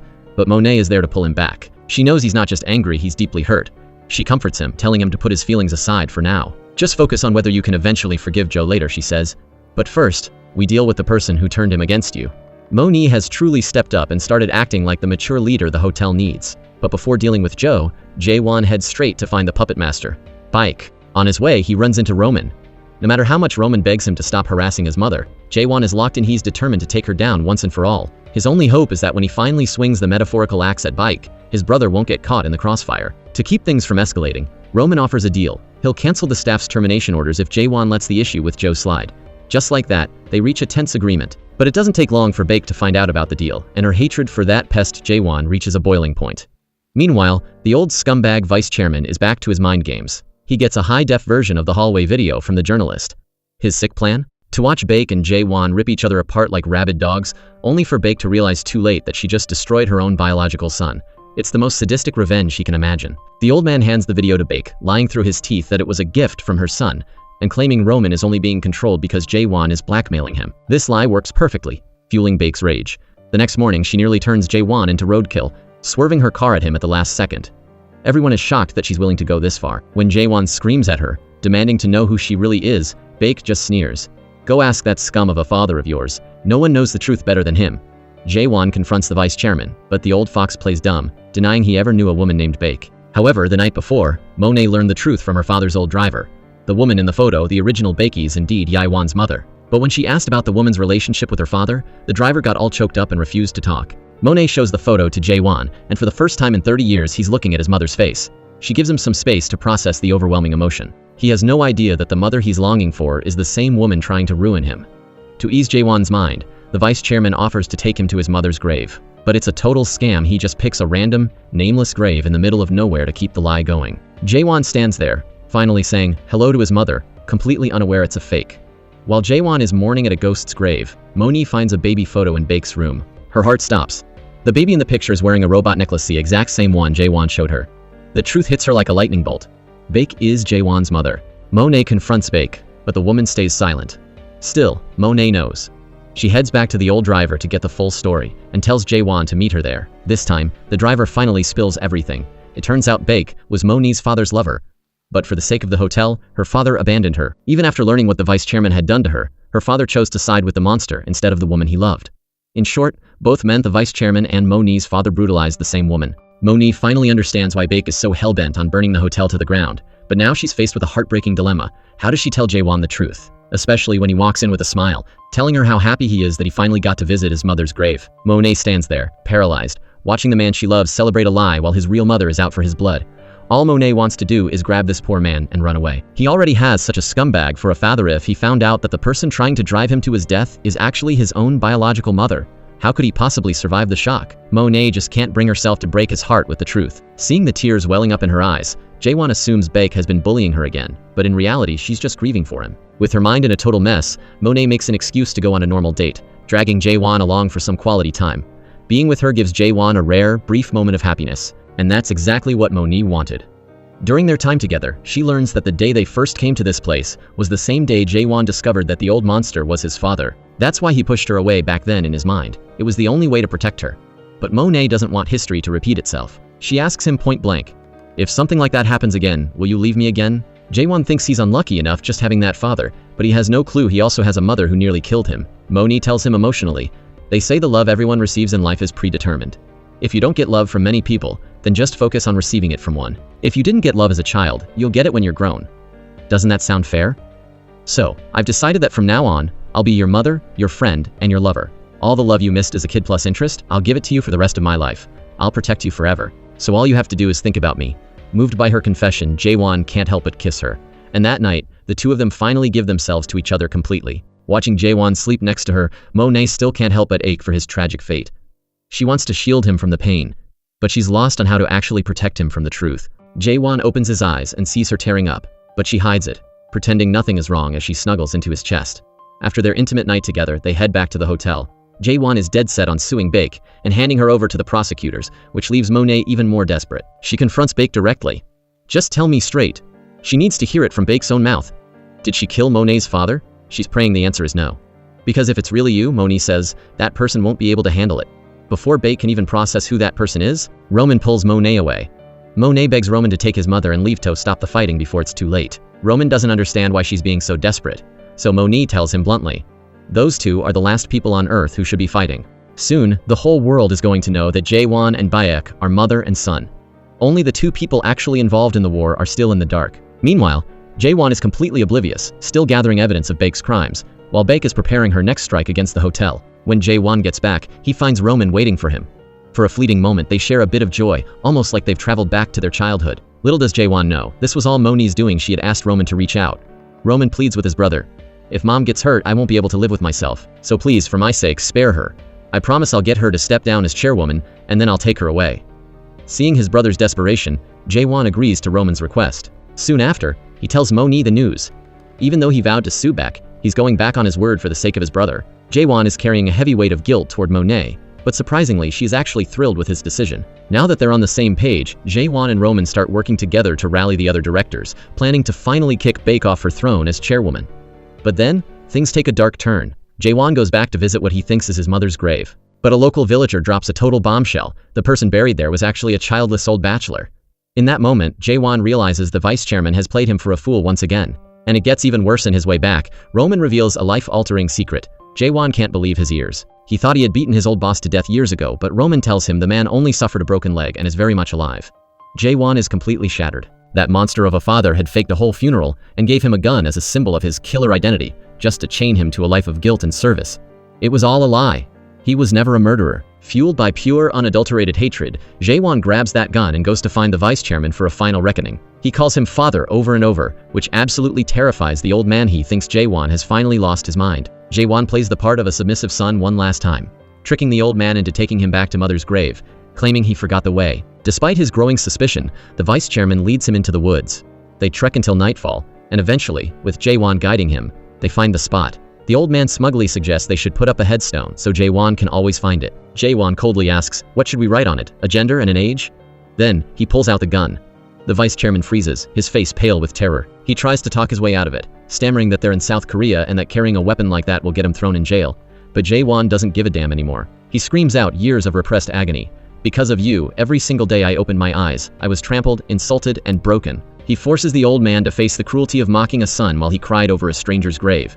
The vice chairman is so paralyzed with fear that he trips and rolls down a steep slope. Jae-wan stands over him, pointing the gun directly at his head. But instead of pulling the trigger, Jae-wan drops the weapon, the very thing that had shackled his soul for decades, next to the trembling old man. He realizes he doesn't need to kill the monster. He just needs to kill the version of himself that the monster created. He turns and walks away, leaving the vice chairman behind, screaming and crying in the dark. Monae, having received a cryptic text from Jae-wan, rushes to his house in a panic. She's terrified something horrible has happened. But then, he suddenly appears out of the shadows and pulls her into a passionate, unexpected kiss. In his shattered life, Monae is his only medicine, his only salvation. The original plan was for Jae-wan and Roman to team up and oust Baek quietly. But just as they're about to pull the trigger, Joth's subordinate who had betrayed Jae-wan shows up. To make amends for his past mistakes, he hands over a massive file of evidence documenting all of Baek's crimes. This changes everything. Jae-wan decides to take a more aggressive route. He calls Roman and simply says, "I'm sorry." Roman, on the other end of the line, has no idea what's actually happening. He thinks his brother is just finally apologizing for the trauma of their childhood. He has no clue that a storm is about to break.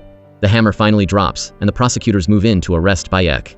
This was Jae-wan's masterstroke, but it's also his ultimate tragedy. At this point, both mother and son are still in the dark about their blood connection, tearing each other apart in a fight to the death. Meanwhile, Monae hears the news from Woo-hyun and completely falls apart. She keeps saying, Jae-wan can't do this, he just can't.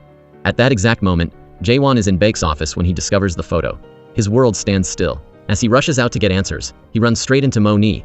She's furious, demanding to know why he broke his promise not to involve the law. But Jae-wan is too stunned to explain he's got something much more urgent on his mind. When Monae sees the photo in his hand, she realizes the secret is out. The truth finally hits Jae-wan like a physical blow. He races outside, but he's too late. The prison van is already pulling away with Baek inside. Knowing that he personally sent his own mother to a jail cell leaves him absolutely shattered.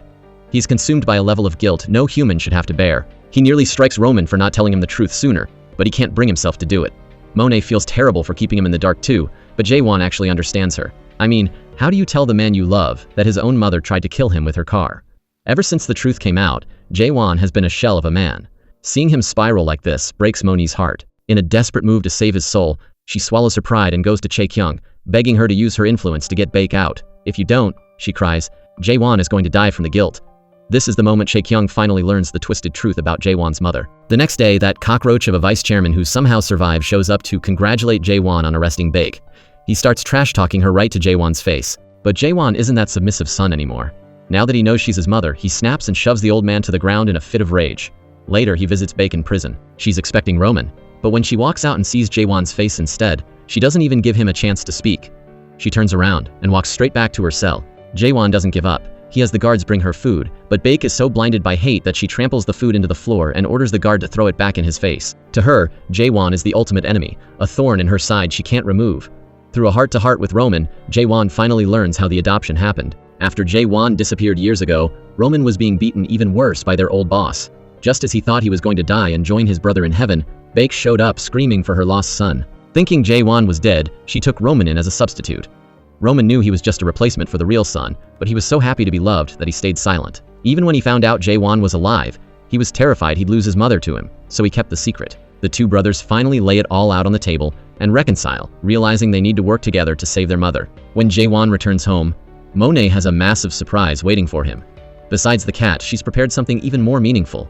She rehung the portrait he once loved. He had told her that when he first woke up in the hotel, he felt like he was in heaven. I want to turn CL into that kind of place again, she tells him. I hung this so you'd never forget. But the real highlight? She's prepared a full spread of food and drinks. She just wants him to forget his misery for one night, so they can drink until they can't feel the pain anymore. After a few drinks, Monae finally lets her guard down and uses some liquid courage to pour her heart out. She confesses that she's terrified Jae-wan will abandon her again, just like last time. But more than that, she's drowning in guilt. She feels as if it weren't for her, her father, and this cursed hotel, Jae-wan wouldn't be forced to wage war against his own mother. In her eyes, she's the reason he can't be happy. While Jae-wan is watching Monae sleep peacefully, Chae-kyung suddenly shows up. It turns out she pulled some serious strings and handled everything for Baek. She gives Jae-wan 2 updates. First, Baek will be released tomorrow afternoon, and second, she'll be officially stripped of her chairwoman title tomorrow morning. Jae-wan is overwhelmed with gratitude. Chae-kyung really is the unsung hero of this story. But right before Baek is set to walk free, Jae-wan makes a heartbreaking U-turn. He decides not to reveal his identity to her.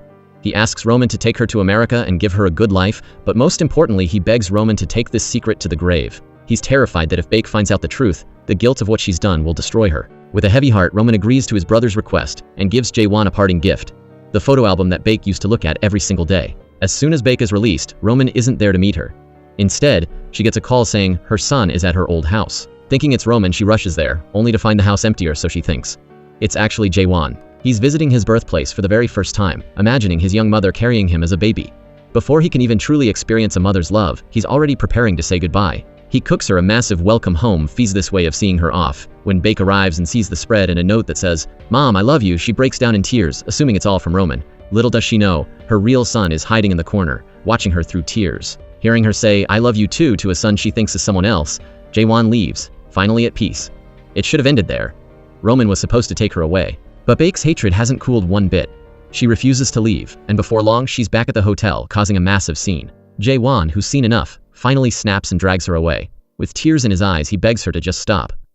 But Baek is possessed by rage. She lunges at him, wrapping her hands around his throat and squeezing with everything she's got. "If it weren't for you ruining everything," she screams, "my revenge would have been finished by now." She is literally trying to strangle her own son to death. Roman rushes to the scene just in time to see this horror. Even then, Baek is screaming at Roman to catch Jae-wan. That's when Roman finally breaks the silence. He screams the truth. The man she's trying to kill is her own flesh and blood. The realization hits Baek like a freight train. The once powerful chairwoman completely collapses. Every memory of her trying to destroy him, every time she nearly killed him, it all comes flooding back. Unable to face the horror of her own actions, she literally rolls on the grass in agony. Jae-wan can only stand there, watching his mother suffer, unable to do a single thing to comfort her. After what feels like an eternity, Baek finally calms down, but she can't even look Jae-wan in the eye. She keeps her back turned to him, calling out the name she's whispered in her heart 1,000 times. Jae-wan, his voice trembling, asks, "Mom, can you just let me see your face once?" Staring away from him, Baek asks the one question haunting her. Don't you hate me? Jae-wan doesn't hesitate. He steps toward her, telling her he doesn't hate her at all. He sees her hand shaking, reaching for him but too afraid to touch. Jae-wan reaches out, takes his mother's hand, and places it gently against his own face, finally closing the gap between them after 30 years of pain. The second she feels the warmth of his skin against her fingertips, it hits Baek like a tidal wave. Her son is actually real. He's right here. This is the child she has spent over 30 years mourning every single day and night. She breaks down, sobbing "I'm sorry" over and over again, telling Jae-wan that this is all her fault. She's just so incredibly grateful that he's alive. But Jae-wan, being the man he is, tells her it's okay. He looks her in the eyes and says, "None of this was your fault, Mom." In that heart-wrenching moment, mother and son finally hold each other and cry, officially finding their way back to one another. Meanwhile, Roman makes the tough call to head back to the States. Before he leaves, he tracks down Chae-kyung to say his final goodbyes, wishing her nothing but happiness. He tells her, "If you ever find yourself in New York, the first dinner is on me," and Chae-kyung gives him a genuine smile and agrees. Back at the hotel, Jae-wan meets up with Monae. Before he can even get a word out, she already knows what's on his mind. She tells him, "Don't overthink anything. Just focus on the fact that the mother you thought was gone is standing right in front of you. That's enough." To take his mind off the heavy drama, Monae decides to have some fun. She drags him into the middle of a massive water fountain. She counts down 3, 2, 1. And the second the water blasts up, they both get absolutely drenched. Seeing Jae-wan laugh like a carefree kid for the first time is pure magic, and it's all thanks to Monae. On the other side of town, Roman says goodbye to Baek, apologizing for being selfish. But Baek doesn't blame him for a second. If anything, she blames herself for not giving him enough love, making him feel so insecure all those years. The next morning, Roman leaves a heartfelt letter for Jae-wan and quietly slips away. Baek's first stop is Chairman Ah's memorial to repent for her sins. She whispers to his spirit, "I never thought our twisted history would spill over onto our children. I'll take all the guilt with me. I just want these kids to be happy together." That's when the vice chairman shows up. He has no idea what Baek is up to, but she suddenly flips the script and acts kindly toward him. She actually thanks him for raising Jae-wan so well. The old scumbag is ecstatic, thinking she's finally on his side, but he's walking into a death trap. She's planning to take him down with her. Monae puts her heart and soul into planning Jae-wan and his mother's first official date. When Baek arrives, the atmosphere is a bit awkward at first. Jae-wan tentatively asks about her hobbies, but Baek stops him. She tells him how much she appreciates the effort, saying, "Just sitting here across from you, talking like this, it's more than I ever dreamed of. I feel like there's nothing left I can even do for you." But Jae-wan smiles and says, "That's not true. You can help me pick out clothes. You can nag me when I come home late." It's the simple, normal life he's always wanted. But to his beautiful vision of the future, Baek can only offer a tearful, "I'm sorry." They take a photo together to remember the day, of photo Jae-wan doesn't realize is her final goodbye. Back at home, Baek asks to meet Monae in private. She finally hands over Chairman Ah's real diary and clears the air once and for all. "She didn't kill him. I heard the noise and ran to help," she explains, "but I was too late." Monae believes her and even apologizes on behalf of her father for everything he did to Baek in the past. Baek tells her that none of that matters anymore. "Just make sure you and Jae-wan stay happy," she says. Monae is stunned and overjoyed. Baek has officially accepted her as her future daughter-in-law. Monae is so happy for Jae-wan, but she's also nervous, wondering if she'll be a good fit for the family. Little does she know, these are Baek's final words. The next morning, Baek goes to settle the score with the vice chairman once and for all. And true to his greedy nature, the old monster shows up exactly on time for the meeting that will change everything. The vice chairman is completely clueless as to why Baek would buy land in a desolate place like this. It turns out, Baek had called him at the crack of dawn, claiming she wanted to thank him for raising their son by gifting him a massive plot of land. Little did he know, this place was meant to be his grave. The second he steps inside the building, the heavy iron doors slam shut. Baek is determined to put an end to their 30-year cycle of hatred right here, right now. The vice chairman sneers, telling her she hasn't changed a bite, always trying to drag him down to hell with her. Baek believes this murder-suicide is the only thing they can do for their son. But she underestimated just how cold-blooded the old man is. He hasn't changed either. Before she can even finish her sentence, a group of men in black swarms the room. He had an escape plan ready the whole time. Poor Baek ends up bound hand and foot. Everything she worked so hard to build is now falling into the hands of this monster. All he cares about are her hotel shares. "Just sign them over to me, and I'll let you go," he says. But Baek refuses to give a single cent to a man who is lower than a parasite. Seeing she won't cooperate, the vice chairman plays his ultimate card. He uses Jae-wan to threaten her. At that moment, Jae-wan is completely oblivious, happily enjoying the meal his mother made for him. But when he hears her voice trembling on the other end of the line, he panics. He leaves Monae behind and races to the address the old man gave him. When he arrives, his heart breaks seeing his mother in such a brutal state. In a blind rage, Jae-wan tries to charge in and save her, but he's immediately swarmed and beaten to the ground. Watching her son get brutalized for her sake is soul-crushing for Baek, but when she sees Jae-wan take a hit to the head and collapse, she completely loses it. No matter how much she screams until her throat is raw, she's powerless to help him. There is nothing more devastating for a mother than this. Meanwhile, Monae is sick with worry. She finds out from Woo-hyun that Baek recently bought an abandoned building from her father. In her letter, she said she was going on a trip. Monae thinks, why would she buy a ruin? Sensing something is horribly wrong, she demands to know the location and rushes there. Back at the building, the vice chairman looks at a half-dead Jae-wan and puts on a fake act of paternal love. But a second later, he's holding Jae-wan's life over Baek's head to force her to sign the transfer papers. Baek literally spits in his face. She screams at him, "Are you even human? How can you do this to your own son?"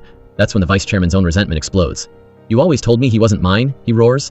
"I thought he was in Sungwon's brat. I spent 20 years hating that kid because of you. And now, at the very end, you tell me he's my son." He pulls out the very gun that has shackled Jae-wan's soul his entire life. The moment Baek sees the barrel pointed at her son's head, she breaks. She begs for mercy, sobbing, "I'll do whatever you want, just spare my son." She is forced to sign and thumbprint the documents in total despair. But suddenly, a semi-conscious Jae-wan opens his eyes. Seeing the gun, he uses every ounce of strength left in his body to tackle the vice chairman. In the struggle, the gun goes off. The spark ignites the gasoline Baek had set up earlier for her suicide mission. Baek watches in horror. Her plan to take down the vice chairman is now literally burning her son alive. Monae and Woo-hyun arrive just in time to see the entire building go up in a massive explosion. Baek survives the blast, but the mental trauma is too much. Her mind snaps, and she loses her memory completely. For Jae-wan, seeing his mother in this state is a pain he can barely endure. Get this, Jae-wan and his mom only had a total of 36 hours of real connection before tragedy struck again. He's convinced she's choosing to stay mentally checked out because she simply can't face the horror of what she almost did to him. After all, her last conscious act was a suicide mission to blow herself and the vice chairman to pieces. Ironically, the only reason they're even alive is that old scumbag had a rare moment of mercy and dragged them out of the inferno. Jae-wan wanted to throw the book at him, but when he realized his mother truly intended to die just to kill that man, he finally understood why she had apologized to him so tearfully during their last date. Honestly, if it wasn't for Monae being his rock every single night, Jae-wan would have shattered into a million pieces. Eventually, Jae-wan brings his mother home, but she's not the woman he once knew. She now has the mental capacity of a 5-year-old child, and she's absolutely terrified of him. Strangely enough, she takes an immediate liking to Monae, calling her the pretty older sister. It's only because of Monae's sweet-talking that she even agrees to step foot inside Jae-wan's house. Monae tries to play peacemaker, encouraging her to share some fruit with Jae-wan to bridge the gap between them, but she gets shot down cold. While a flustered Jae-wan goes to grab her medicine, Monae softly introduces their names to her, hoping they can finally start over as a family. Life with an adult child isn't easy. Baek is basically a toddler now. She wants to play hide-and-seek constantly and hates taking her bitter medicine. The first night is an absolute marathon for Monae, but she stays by Jae-wan's side through every clumsy moment. Without her, he'd be totally lost. To give Baek better care, Monae tries to swap shifts so she can clean Jae-wan's house and stay close, but manager Hwang, in a classic villain move, shuts her down. This leads to a near disaster. While the nanny isn't looking, Baek sneaks out of the house. She spots a woman she thinks is Monae and follows her all the way to the hotel. And guys, this next part is honestly hilarious, but also a total mess. Baek wanders into the hotel and accidentally walks into a guest room, catching a young couple in a very private moment. News travels fast, and Jae-wan rushes to the scene only to find his mother on her knees, being berated and bullied by the guests. His fists are clenched as a son. He's ready to lose it, but as the general manager, he has to take responsibility. To stop the guests from calling the police, Jae-wan does the unthinkable. He drops to his knees. He apologizes as a manager for the security lapse, but more importantly, he apologizes as a son who failed to protect his mother. Seeing him like this breaks Monae's heart. Fortunately, his sincere apology calms the guests down, and the word finally gets out that Baek is Jae-wan's mother and that she's mentally ill. The silver lining? This incident actually makes Baek stop being afraid of Jae-wan. They finally start to bond. Later, Monae stops by to help out, and she gets a little mischievous. She coaches Baek to propose to Jae-wan on her behalf. Baek follows the plan perfectly. She gives Jae-wan a piece of candy, and when he says it's delicious, she drops the line, "Then marry me?" Jae-wan instantly knows Monae is behind the prank, and teases her by saying, "Okay." Monae panics, thinking, "Wait, that's not right," and tries to get Baek to say it again properly. Once Baek is fast asleep, the mood turns serious. Jae-wan asks if she's rushing into marriage just for his mom's sake, but Monae's answer is a gut punch. She tells him she's doing it for herself. She lost her own mother in the 2nd grade, then lived alone in boarding schools with barely any time with her father. Monae thinks he's being a total old-school stuffy guy. To her, it doesn't matter who pops the question, the only thing that matters is that they actually get married. But before she can even finish her sentence, Jae-wan drops to one knee and pulls out a ring. He never imagined the day he'd give her this ring would come so soon. The truth is, during the long days they were apart, he used to dream about a future where he could somehow return to her side. That's why he went out and bought this ring all by himself. Monae has finally waited long due for this moment. However, Jae-wan asks her to give him one more year. "Wait until I help you win back your position and get the hotel back on track," he says. "1 year from now, we'll get married." But the peace doesn't last long because, in his quest to seize the hotel, that absolute scumbag of a father teams up with that blue fly character once again. Even though Baek has lost her memory, the second she sees the old man's face, she screams his name in pure terror. It's clear as day that her hatred for him is buried deep in her very marrow. You'd think a shock like that would bring her memory back, but it doesn't. In fact, she forgets the whole encounter almost immediately. To Monae, this isn't necessarily a bad thing, it means less pain for her. Before long, Jae-wan goes to settle the score with the old man. He completely trashes the guy's house, leaving him with a chilling warning. This is the last time I will ever treat you like a human being. But as the saying goes, every time he shows mercy to his enemy, he's being cruel to himself. When he gets home, Monae and his mother are waiting for him. Seeing the wound on his hand, both women are overcome with worry. Despite his mother's memory loss, Jae-wan finally experiences a brief window of true happiness, especially watching the two women in his life competing and acting a little jealous over him. But the drama ramps up when Roman hears his mother is sick and catches the first flight back. Facing a mother who doesn't recognize him and treats him like a stranger is heartbreaking for Roman. He doesn't even have to guess, he knows this is the old scumbag's handiwork. It's only after Roman gives her a pair of beautiful shoes that she finally lets her guard down and stops being afraid of him. With Roman back to look after their mother, Jae-wan feels safe enough to focus on investigating the old man. Monae tells Jae-wan everything Baek had whispered to her before, and the two start to wonder, could that old monster be the real killer after all? Jae-wan suddenly remembers the email Yoon had mentioned and immediately starts digging into it. But just as he hits a breakthrough, disaster strikes Chae-kyung. Because she helped get Baek out of jail, Chae-kyung is caught in a massive public scandal. She's being accused of embezzling company funds for a man. Yet, through the entire ordeal, she never utters Jae-wan's name once. In that moment, Jae-wan realizes just how much she has sacrificed for him. But he's left feeling helpless, not knowing how to repay her. Shortly after, the vice chairman launches a brutal, full-scale assault on Jae-wan. To become the chairman, the old man doesn't hesitate to beat his own son until he's bloody and broken, all just to get his hands on Baek's shares. Now, he's even joined forces with the Blue Fly to expose exactly how Jae-wan first approached Chairman Ah. To make matters worse, a video from the internal investigation starts spreading like wildfire among the hotel staff. Overnight, Jae-wan is thrown to the wolves. Monae watches the video where he admits to everything, and even the loyal subordinates who used to idolize him are left in total disbelief. Suin desperately wants him to say the video is a deepfake, but Jae-wan bluntly admits that every word of it is the truth. He offers no excuses, letting the staff whisper and gossip behind his back. After this bombshell, Monae has no idea how to even look at Jae-wan anymore. She tries to pretend she hasn't seen it, but Jae-wan sees right through her. He tells her not to overthink it and just go to sleep. No matter how much you think about it, you won't find an answer, he says. Because I'm the one who's going to give you the answer you're looking for. The next day, Jae-wan does the unthinkable. He publicly exposes and punishes himself in front of the entire hotel staff. It's only in this moment of raw honesty that Monae finally learns the real, agonizing reason Jae-wan first approached her father. Everything finally clicks. She understands why he fought his feelings for so long, and why he gave her that chilling warning, "You can't love me, or you'll die." Her heart is breaking for him, and she races to find him, but Woo-hyun stops her in her tracks. He hands Monae a thick file and tells her that Jae-wan is waiting for her in the park. As she flips through the pages, her world is turned upside down. The file contains every piece of evidence of the vice chairman's crimes. The monster who murdered her father was him all along. Meanwhile, Jae-wan is sitting in the park, drowning in anxiety as he waits for Monae. He just wanted her to see the truth and decide for herself if he was even worth staying with. He waits so long that the park fountains even shut down for the night, and he starts to lose hope, thinking she's never coming. But just as he turns to walk away, he sees her. Monae confronts him with a tearful, "How could you pretend I was your sister and bully me like that?" Jae-wan can only reply that his only sister was just too stubborn and never listened to a word he said. Monae calls him a total idiot, joking, "It's obvious just by looking at me that I'm way prettier, smarter, and have a better personality than you. How could we ever be siblings?" Hearing that actually brings a small smile to Jae-wan's face. But Monae's heart just aches for this foolish man. Even though Jae-wan wants nothing to do with that old scumbag father of his, it's a blood tie he can't erase. He's terrified that staying with him will only bring her misery, and he's about to suggest they part ways. But Monae shuts him down immediately. She tells him, "You loved me even when you thought I was your sister. You were in agony, but you still held my hand, so I'm not letting go of you either. And I'm going to make sure the vice chairman pays for everything." Finally, there are no more secrets between them. But right as things are looking up, Roman makes a reckless, desperate move. To ensure the happiness of his brother and mother, he attacks and stabs the old man. Jae-wan returns home just in time to witness the horrific scene. Flash forward, 1 year later. Monae is now officially the chairwoman, and she's finally met her match. There's a spoiled diva actress named Jae-wan staying at the hotel who acts exactly like Monae did when she first arrived. Monae is losing her mind, wondering how anyone could be so difficult. Her senior staff is practically dying of laughter, telling her, "Even if the whole world is mad at her, you're the one person who isn't allowed to be." Monae just huffs, "That's exactly why I'm holding back." It seems Monae has conveniently forgotten her own wild child past. But thanks to this diva's antics, Monae is finally reunited with Jae-wan after a year apart. Here's what happened during that gap. A year ago, the vice chairman actually survived Roman's attack. True to his wicked nature, he used that incident to blackmail Jae-wan. He knew that Roman was actually Jung-han, Jae-wan's little brother. Jae-wan didn't want Roman to live with the weight of being a killer like he once was, so he begged Roman to flee the country. Roman pretended to agree, but then he did something incredibly selfless. To guarantee a peaceful life for his brother and mother, Roman turned himself into the police.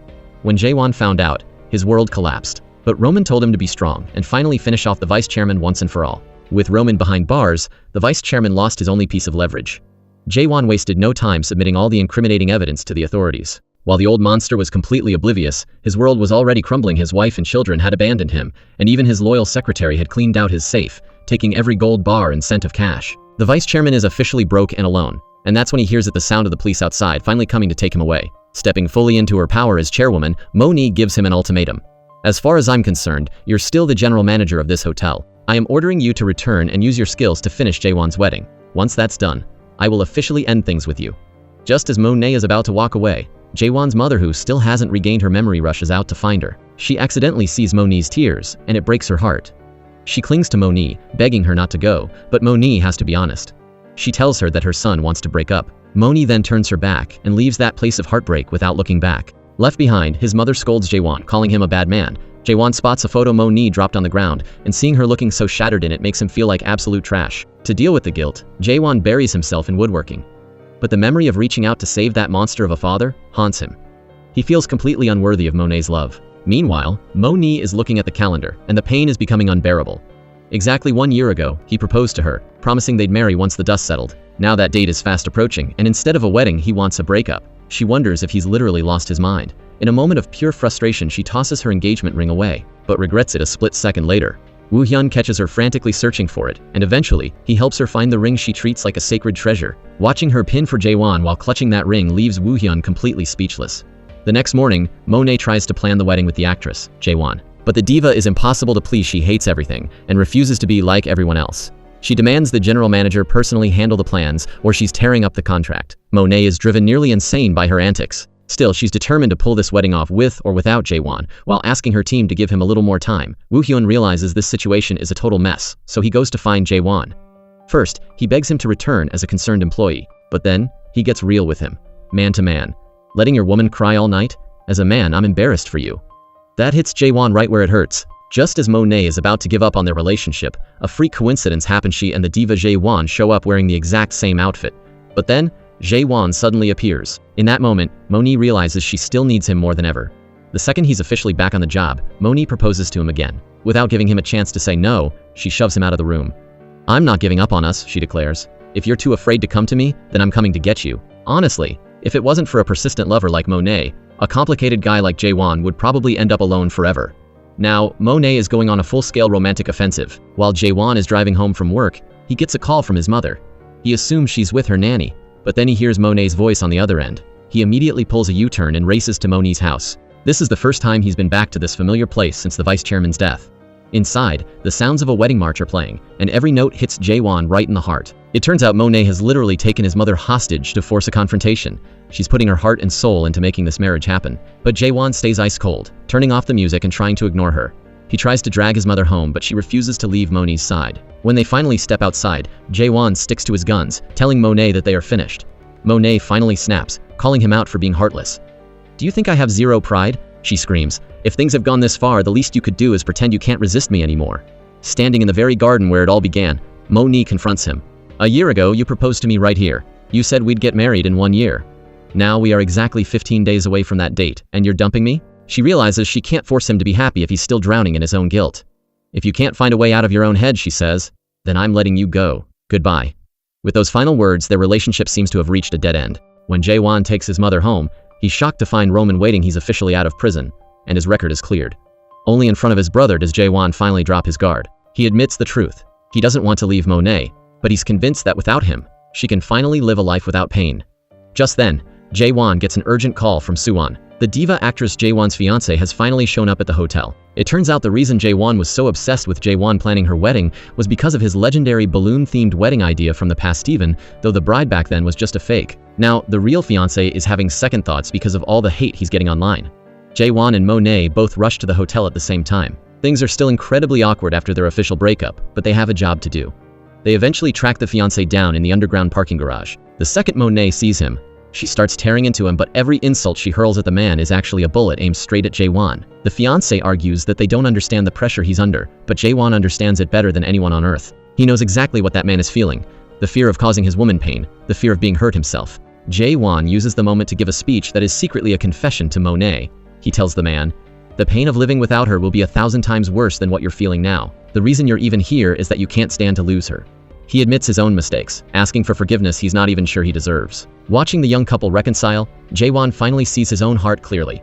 He and Monae finally make up, and before long, Jae-wan's wedding goes off exactly as planned. Jae-wan and Monae take the opportunity to experience the joy of being a newlywed couple themselves. Once the ceremony is over, Jae-wan finally slides the engagement ring onto Monae's finger. It's official, they are finally, truly together. Fast forward. A few years later, Baek has fully regained her memory and returned to being the strict, formidable woman she once was. But don't let her stern face fool you when it comes to her grandson and her daughter-in-law, Monae. She has absolutely zero power. Every time Baek tries to act like a tough boss or lecture the staff, Monae shuts her down immediately, telling her she's busy and needs to go babysit the kids. It's a hilarious power dynamic where the legendary Hotel King mother-in-law has finally met her match. For Jae-wan, the hotel he saw as a child was his first glimpse of heaven. And now, he's finally fulfilled the promise he made so long ago. He has his hotel, he has his family, and most importantly, he has his peace. And that is the end of our story. Thank you so much for watching and following along.